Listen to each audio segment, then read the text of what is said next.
प्राचीन काल में जड़े व्यवसायी निजर व्यवसायी को विस्तार करने एक साथी आवश्यकता दरकार थिला। से तांको सहकर्मी व्यवसायी को मध्य यह कही। किछि दिन पर जड़े व्यक्ति तांको पाखक आसी कहला जे से साथी हेबाकु चाहुचंती। जदि व्यवसायी एक साथी चाहुथिले से तांको व्यवसाय रे अंतर्भुक्त करथिले। वर्तमान उभय मिसी व्यवसाय करने आरंभ कले। तांकर कार्य बहुत द्रुत गति में वृद्धि पाउथिला।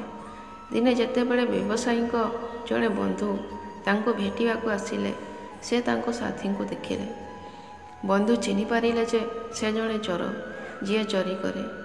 व्यवसायी बंधु शास्त्र रे ज्ञानवान थिले। से पढ़ीथिले जे केही का विषय रे खराब कथा कहवा उचित नुहे। तेणु से नूतन साथी को प्रशंसा करथिले। बंधु व्यवसायी को कहिथिले जे तुमर नूतन साथी से करुथिबा काम समस्तक विश्वास योग्य। व्यवसायी पचारिथिले जदि आपण तांको जानिचंती तेबे मते कहंतु मो तांको सह मिसी काम करिवा उचित कि नुहे। यह शुणी तांको सांग कहिसंती जे से बहुत परिश्रमी। व्यवसायी यह शुणी खुशी हेले कारण नूतन साथी बहुत भल काम करुथिले। व्यवसाय भल चलीथिला। किछि दिन पर से बहुत टंका रोजगार कले। सुजोग नहीं ठक साथी समस्त टंका नहीं चलीगले। व्यवसायी बर्बाद हो गले। से बहुत खोजिथिले किंतु पाइले नहीं। तापर से तांको बंधु को निकट को जाइथिले जे तांको जानिथिले। व्यवसायी तांको सांग को पूरा कहानी कहिथिले। बंधु कहिसंती जे मु पूर्वरु जानिछि से जणे ठक।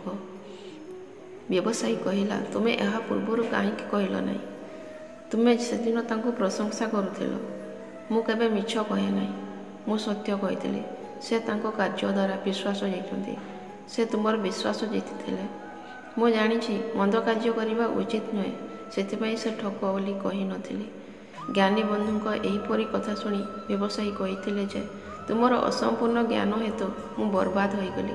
एहीपरि ज्ञानर कौनसी लाभ नहीं जो कारणरू अन्य माने असुविधार पड़ती। जदि तुमे मते पूर्वरु कहि थांतो मु एते बड़ विपद को एड़ाई दे थांती।